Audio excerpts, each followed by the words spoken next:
Boa noite, irmãos. Louvamos a Deus pela oportunidade de estarmos mais uma vez aqui reunidos através deste canal para lermos a palavra de Deus e compartilharmos ela mais um pouquinho. Eu fiquei feliz de ver nosso irmão Oswaldo no começo dessa reunião, né? Não sei se todos sabem, mas eu conheci o seu Oswaldo em meados da década de 80, né? Quando ele se mudou para Penápolis para começar o trabalho ali em Penápolis. E talvez eu erre aí o ano, mas eu acredito que foi em 1984, né? Quando eu encontrei o seu Oswaldo pela primeira vez, ali no bairro Guanabara. Depois ele pode confirmar isso, né? Ele tinha o cabelo um pouco mais preto e talvez aí uns 28 anos a menos, 30 anos a menos, mas eu acredito que a memória é a mesma, né? E eu admiro este irmão pela dedicação dele na obra de Deus, pelo vigor espiritual que ele sempre demonstrou, pela dedicação na obra. A nossa falecida irmã Dona Helena foi uma mãe para mim, ele sabe disso. Tive um apreço muito grande por ela e tenho muitas boas lembranças dela, né? Boas lembranças na casa dela e posteriormente também ela na minha casa, né? Tomando chá aqui em noites frias, junto do fogão, me lembro disso, né? Então, são memórias boas que a gente guarda, né? Eu tenho muita, me lembro disso, com muita saudade. Mas, enfim, dito isso, eu gostaria que nós, mais uma vez, agradecer a oportunidade e que nós voltássemos para o Evangelho de Marcos.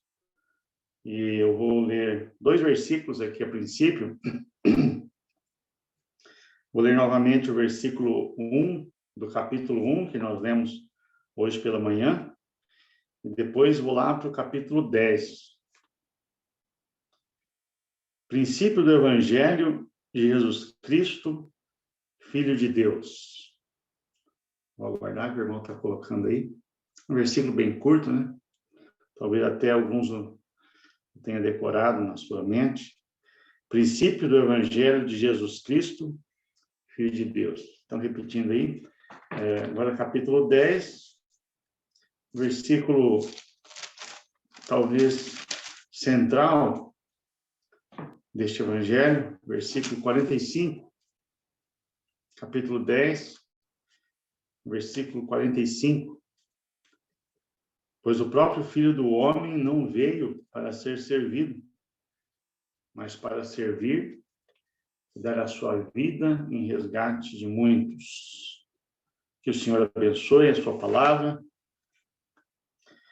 e que venha nos enriquecer espiritualmente, venha trazer consolo, conforto e salvação, se porventura alguém que esteja ouvindo esta transmissão ainda não tem uma experiência de salvação com o Senhor Jesus Cristo, que seja um momento oportuno esta noite, que esta mensagem dita através deste veículo seja como uma seta direta no teu coração, que você possa despir de qualquer dúvida que você ainda tem a respeito do Senhor Jesus Cristo e entregue a sua vida a este Salvador precioso. Amém. Hoje de manhã nós estivemos olhando um pouquinho para o escritor do Evangelho, Marcos. Nós estivemos pensando um pouquinho como a sua aparente inutilidade no começo da sua vida não privou dele escrever a respeito do servo perfeito de Jeová. Deus lhe deu o privilégio de ainda que sendo aparentemente inútil no começo de sua vida, pode ser usado de forma preciosa para escrever a respeito do servo perfeito, a respeito do Senhor Jesus Cristo. E nós também estivemos pensando como ele começa o seu evangelho falando a respeito do Senhor Jesus Cristo, ele usa a expressão no versículo 1, o Filho de Deus.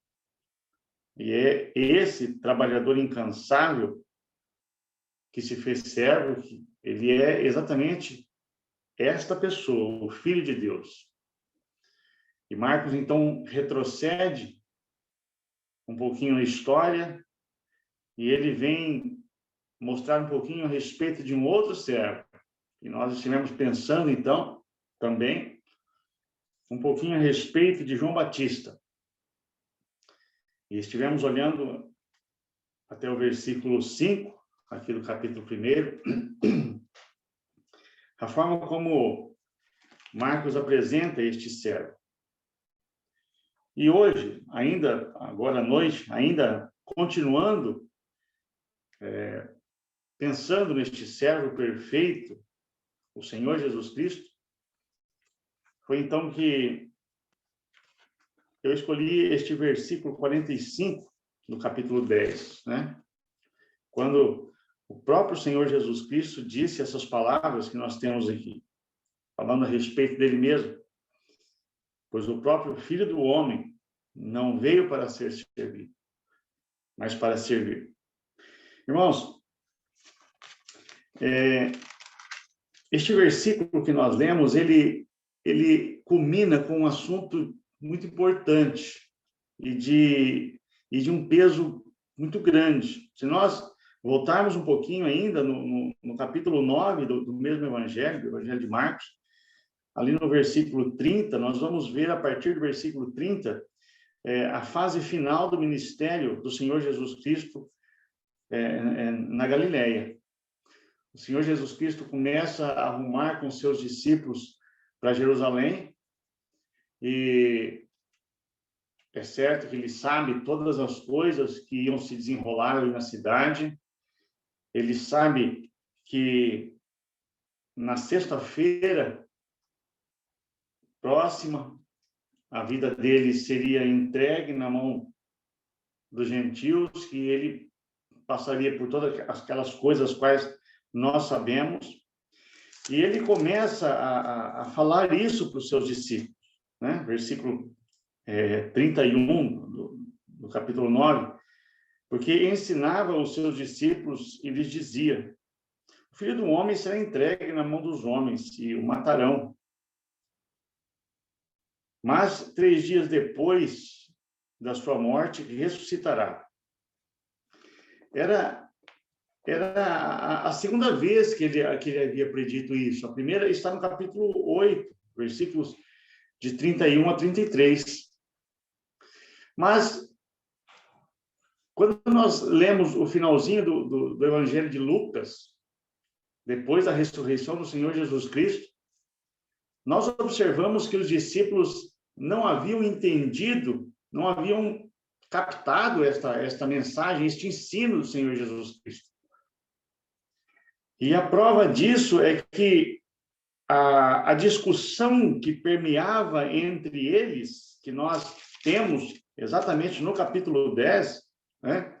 Depois do Senhor Jesus Cristo lhes dizer pela terceira vez, no versículo 32, que era necessário que, veja o versículo 32 do capítulo 10, estavam de caminho subindo para Jerusalém e Jesus ia adiante dos seus discípulos.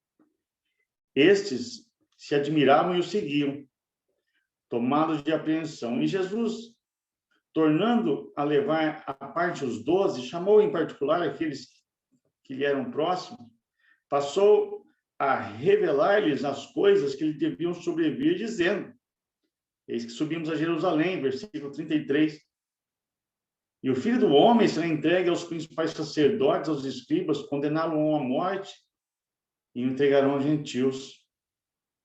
onde açoitá-lo, cuspir nele, matá-lo, mas depois de 3 dias ressuscitará. Mas, irmãos, eles estavam impedidos de entender isso. E, de repente, quando o Senhor Jesus Cristo se aproxima deles, no versículo que segue, logo versículo 35, chega Tiago e João, filhos de Zebedeu, dizendo: mestre, nós queremos uma coisa, nós vamos pedir um favor. Tudo bem. O que quereis que eu vos faça? Verso 36. Permite-nos que na tua glória assentemos um à tua direita, outro à tua esquerda. Eles não entendiam o que estava para acontecer. Então, a gente observa o pensamento infantil, pueril, que rondava a mente e o coração destes homens. E sabe, irmãos, a gente pode afirmar com certeza que o anseio por tronos ainda é uma coisa do ser humano, né? Ainda é uma coisa do ser humano. Nunca existiu e nem existirá alguém como o Senhor Jesus Cristo. Ele mudou os tempos, a história, não apenas o calendário, mas as épocas. E ele ainda continua mudando a vida daqueles que se rendem a ele. Certa vez, no Evangelho de João, no capítulo 7, lá no versículo 46, quando as autoridades religiosas mandaram os soldados interrogar o Senhor Jesus Cristo, talvez o levarem preso, aqueles soldados voltaram às autoridades que o haviam comissionado, dizendo: nunca alguém falou como ele. Essas pessoas foram impactadas pelo Senhor Jesus Cristo. E sabe, meus irmãos, eu gosto de pensar, lendo aquela passagem de João capítulo 7, logo no capítulo anterior, no capítulo 6, nós temos um milagre ali da multiplicação dos pães. E pode ser que eu esteja errado, mas eu penso que aquelas pessoas impactadas pelo serviço prestado pelo Senhor Jesus Cristo, por este servo perfeito de Deus, este servo maravilhoso que era o Senhor Jesus Cristo. Mesmo o apóstolo Paulo,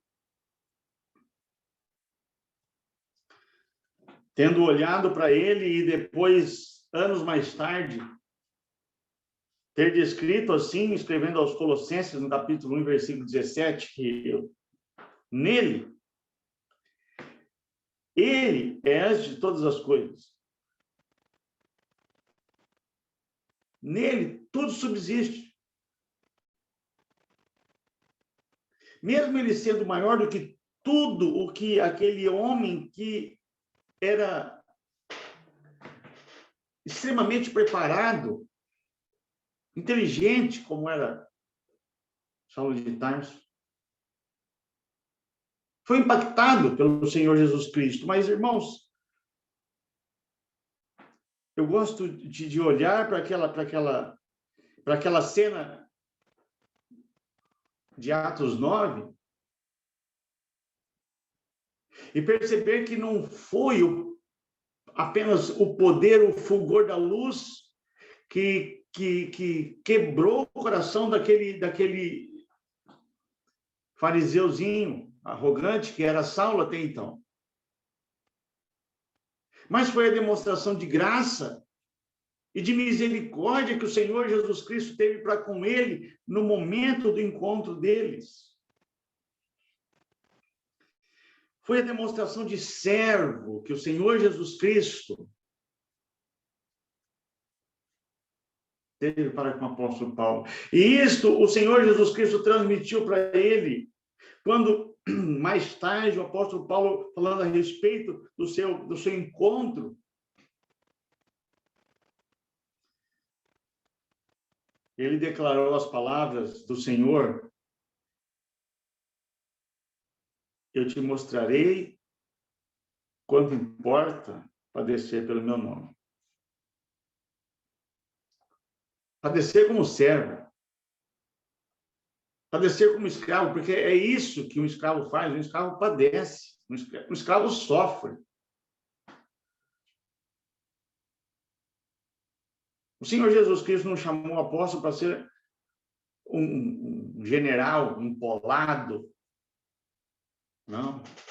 Mas para ser um servo. E ele fez questão de frisar isso nas epístolas, após epístolas dele. Você pega desde de Romanos até, vai seguindo nas 13. Ele faz questão de se apresentar assim: Paulo, servo. Paulo, servo. Apóstolo e servo. A mim, o menor dos servos. Ele entendeu, ele captou que era isso, porque ele teve um encontro com o servo.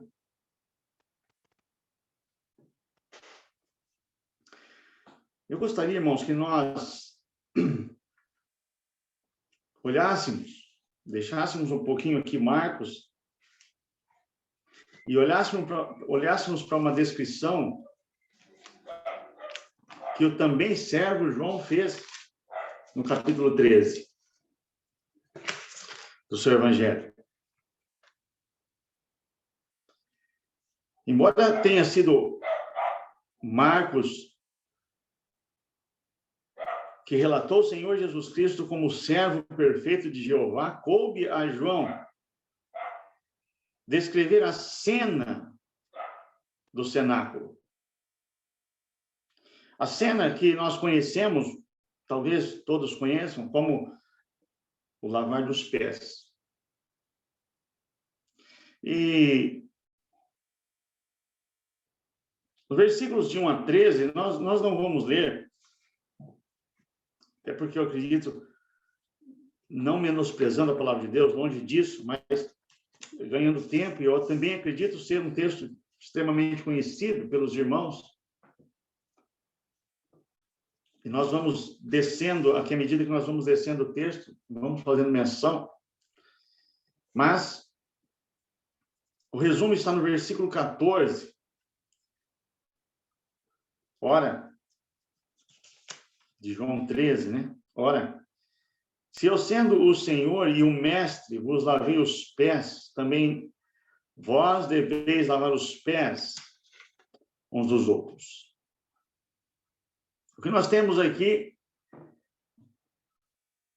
é a descrição, é a cena maravilhosa de alguém que realmente, sendo mestre, como ele faz menção de dizer no versículo 14, se fez servo. Na verdade, irmãos, nos impressiona a autodescrição do servo perfeito. Enquanto, irmãos, é um detalhe que nos chama a atenção aqui. Enquanto as pessoas querem ficar conhecido por grandes feitos, por eloquência, por conquistas, quando nós olhamos para o Senhor Jesus Cristo, lá no Evangelho de Mateus, no capítulo 11, versículos 28 e 29, ele queria ser conhecido por ser manso e humilde de coração. Aprendei de mim, ele disse. Sou manso e humilde de coração. E depois de procurarmos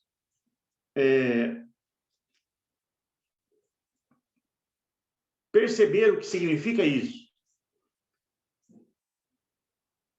é bom a gente observar, né, o que significam, perdão, essas duas palavras. Essas duas características usadas pelo Senhor Jesus Cristo. A palavra manso, ela tem o significado de uma força contida, uma força extrema, porém controlada. Foram essas características que marcaram o ministério do Senhor Jesus Cristo.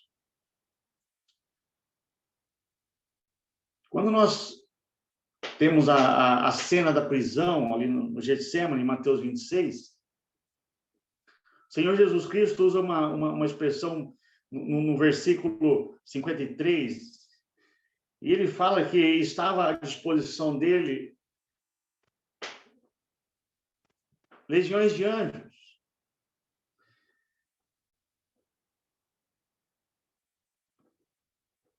Irmãos, o Salvador estava ali numa mansidão extrema, sendo manietado, sendo preso, as mãos amarradas. Nenhum dos discípulos via uma saída para aquela situação, senão talvez a espada. E o coitado do Malco perdeu até a orelha.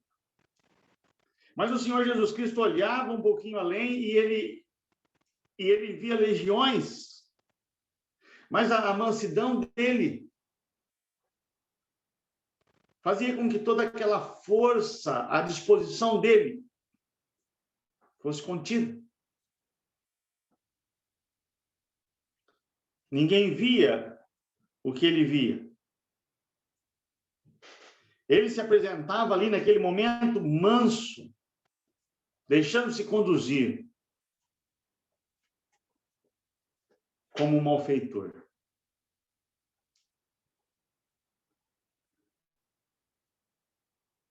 A palavra humilde, ela descreve de condição baixa, sem recurso. Agora, como que nós podemos pensar isso de alguém que era e que é dono de todas as coisas? Como que nós podemos pensar isso? Senão que o Senhor Jesus Cristo se fez humilde. Irmãos. Quando escrevendo aos Filipenses, no capítulo 2 e no versículo 7, o apóstolo Paulo ele faz menção disso. Só esse versículo, né? Para nós não nos estendermos muito, mas todo aquele texto é precioso, mas só o versículo 7, ele fala: a si mesmo se esvaziou, assumindo a forma de servo, tornando-se em semelhança de homens, e reconhecido em figura humana.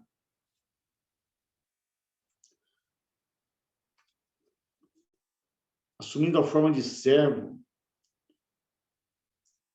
tornando-se em semelhança de homens. O que o apóstolo está querendo nos transmitir, irmãos, com isso? É o Senhor Jesus Cristo despindo-se da sua deidade. Despindo da sua deidade em favor de nós. A gente precisa, talvez, tentar mergulhar um pouquinho nisso. Ainda que por pouco tempo. E ele foi reconhecido em figura humana, como o apóstolo Paulo diz aqui.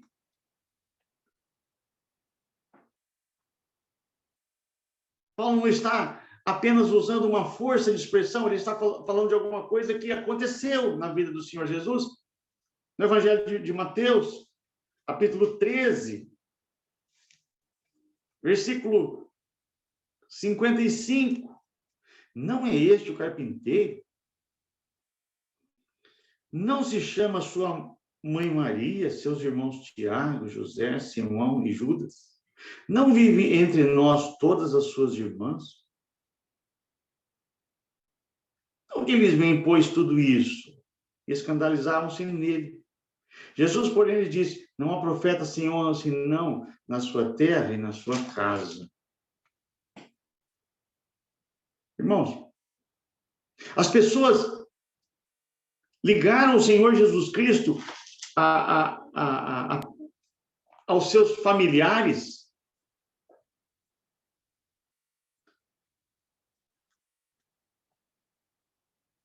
porque ele se identificava com essas pessoas. Quando o escritor aos Hebreus, lá no capítulo 2, versículo 17, por ali, ele fala que o Senhor Jesus Cristo fez-se menor do que os anjos. Olha isso. Humilde. Humilde. Sendo o Senhor de todos, fez-se servo de todos. E é exatamente esta cena que nós estamos olhando aqui em João, capítulo 13. É exatamente esta cena que nós estamos observando. Eu sei que muitos já pensamos nisso, mas o que se passa ali, naquele cenáculo, é o Senhor Jesus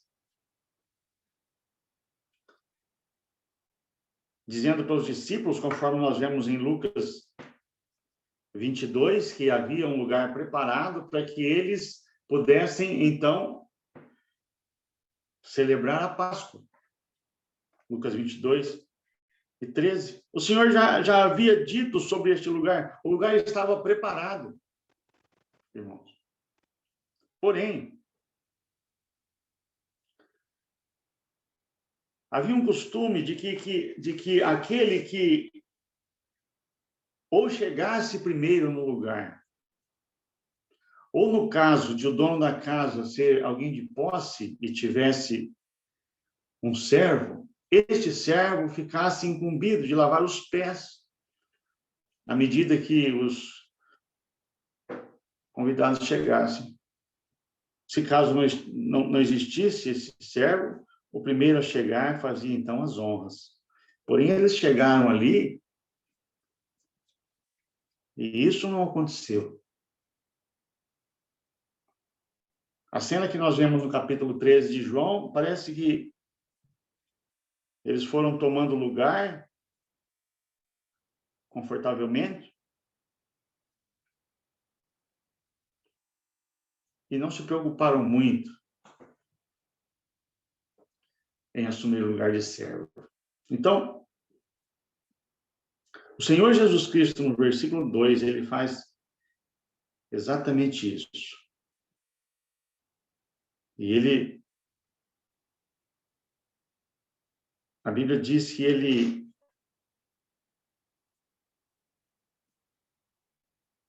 versículo 4, levantando-se da ceia, tirou a vestimenta de cima, tomando uma toalha, cingiu-se com ela. Gostaria de considerar só duas coisas aqui, irmãos, porque nós não temos muito tempo. Primeira coisa, o Senhor Jesus Cristo, o servo perfeito de Jeová, ele nos mostra que servir ou ser servo é um ato voluntário.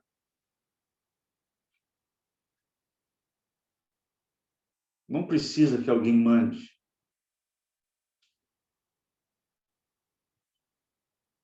Se você tem vontade de servir a Deus, se você tem vontade de servir aos seus irmãos, se você tem vontade de servir a igreja local, onde você está inserido, saiba que tem trabalho.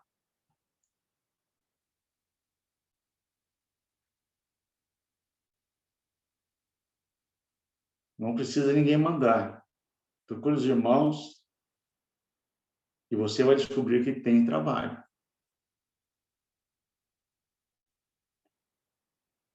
O Senhor Jesus Cristo, ele não avisou o que ia fazer. Ele podia colocar-se na frente dos discípulos e falar: olha, presta atenção no que eu vou fazer aqui agora.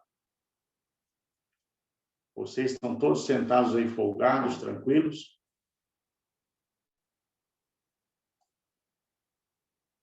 Aprendam comigo. É assim que se faz. Nada disso, irmão. Ele fez exatamente o que faz o servo. Silêncio. Voluntariedade. Sem aviso prévio. Quem era fã de discurso, de alarme, de gritaria, quem gostava dessas coisas, eram os religiosos dos dias do Senhor Jesus. Mas estes, os religiosos, foram repreendidos por ele, no capítulo 23 de Mateus. Tocavam trombetas, chamavam para si o olhar das pessoas, queriam ser chamados santos. Apenas isso. Ser servo é além disso. Ser servo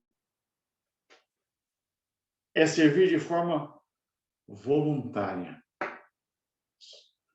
sem aviso, sem chamar glória para si.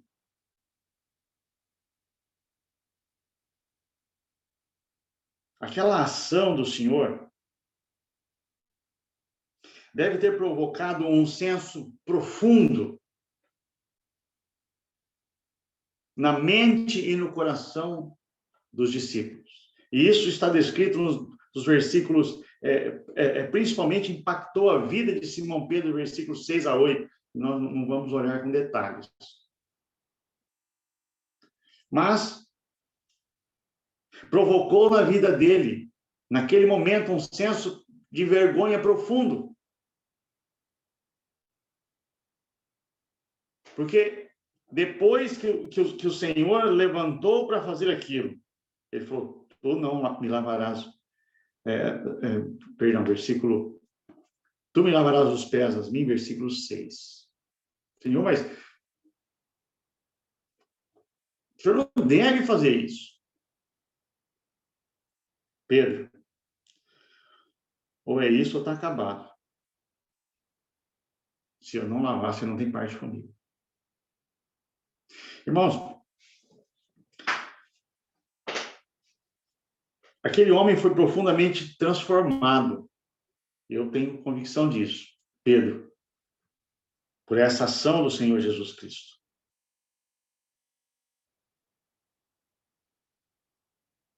Certamente, esse acontecimento marcou a vida dele, como tantos outros marcaram. Segunda coisa que nós observamos, que servir irmãos também implica em receber. Servir a Deus também implica em receber. A palavra de Deus diz que mais bem-aventurado é dar do que receber. Mas nós aprendemos com o próprio Pedro que receber aquele ato de humildade da parte do Senhor, exigia dele, de Pedro, também uma dose de humildade.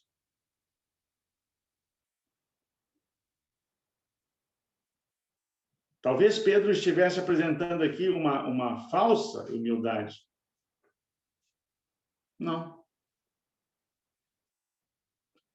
Acredito que ele estava sendo sincero, reconhecendo quem era o Senhor e a cena que estava diante dele.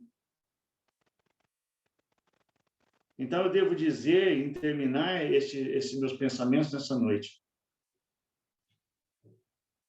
que ser servido também requer humildade. E, às vezes, quando nós vemos um irmão ou uma irmã desenvolvendo isso na igreja, humildade para conosco, não devemos repelir. Se isso veio da parte do Senhor, se esse irmão, se essa irmã foi movido pelo Senhor, movida pelo Senhor para desempenhar, desenvolver aquela função, nós devemos receber. Vou contar uma experiência rapidinho aqui com os irmãos. Nós estávamos, um tempo atrás, informando uma casinha que tem no fundo da casa de oração, né? E a irmã, ela disse, assim, muito humilde, né? E aquilo com lágrimas, com muitas lágrimas nos olhos. Ela falou, irmãos, eu não mereço isso. Né? Eu falei, irmã, nenhum de nós merecemos.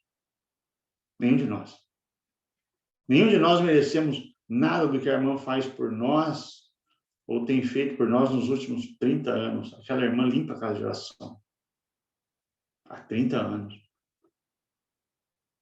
E agora ela estava com dificuldade de aceitar aquilo que estava sendo feito pelos irmãos por ela, achando que ela não merecia. Ela merecia.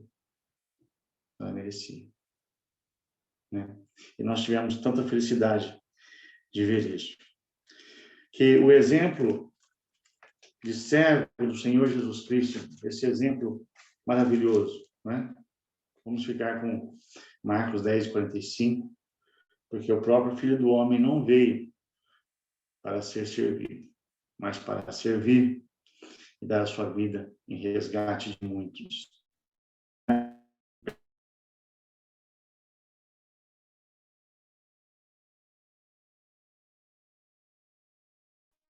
O perfeito de Jeová veio dar a sua vida, está incluído você. Se você já creu no Senhor Jesus Cristo, se já abriu o coração para Ele, se já o recebeu como seu Salvador, se já tem certeza da sua salvação, da vida eterna, se você é um salvo, uma salva, se você tem convicção plena de que vai morar no céu, são perguntas que precisam ser respondidas, né?